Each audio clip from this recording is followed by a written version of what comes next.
तो ये देखें मेरी बहनों, ये ड्रेस जो है महक के, ये पूरी बुक हैगी और ये बुक आप देख सकते हैं। ये फ्रंट पे जो है बहुत ही प्यारा सूट है और ये ओरिजिनल सूट है हमारे पास महक के। ये देखें कितने खूबसूरत खूबसूरत ड्रेस हैं और ये हमसे आप पूरा बॉक्स मंगवाएं, आपको बहुत ही अच्छा लगेगा और बहुत ही इसमें आप अगर सेल करती हैं तो आपको बेनिफिट भी अच्छा खासा मिल जाएगा। सिर्फ 1700 का ये सूट दे रहे हैं और ये कोई यकीन नहीं कर सकता है कि इस कदर नाइस ड्रेस जो है वो 1700 रुपये में हम दे रहे हैं। सूट देखें, ये इसका फ्रंट है, ये इसका बैक है, ठीक है।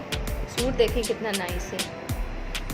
और ये देखें ये फोर्थ पर जो ऑरेंज है ये भी देखें किस कदर नाइस सूट है।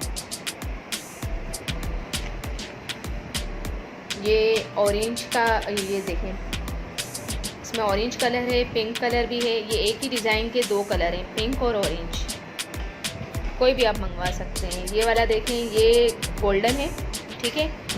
धानी कलर जो कहलाता है ना वो है, ठीक है। और ये सब न्यू कलर हैं, ऐसे कलर हैं जो बहुत कम लोग जो है ना वो बनाते हैं अपने ब्रांड के, इसलिए कि ये बहुत ही नाइस कलर लगते हैं। और ये जो मारिया बी वाले और ये है ना, ये ज़्यादातर इस तरह के ही बनाते हैं। ये महक के ओरिजिनल ड्रेस हैं, ठीक है, जिसने बड़े बड़े ब्रांड को पीछे छोड़ दिया। ये देखें इसका ब्लू कलर भी बहुत नाइस है, जैसा ब्लू कलर है ऐसा ही सेम ग्रीन है, एक ही डिज़ाइन के दो कलर हैं, देखें। तो आप ये पूरी बुक हमसे बुक करवाएं, पूरा बॉक्स जो है वो बुक करवाएं, आपको बहुत ही अच्छे ये ड्रेस हम देंगे।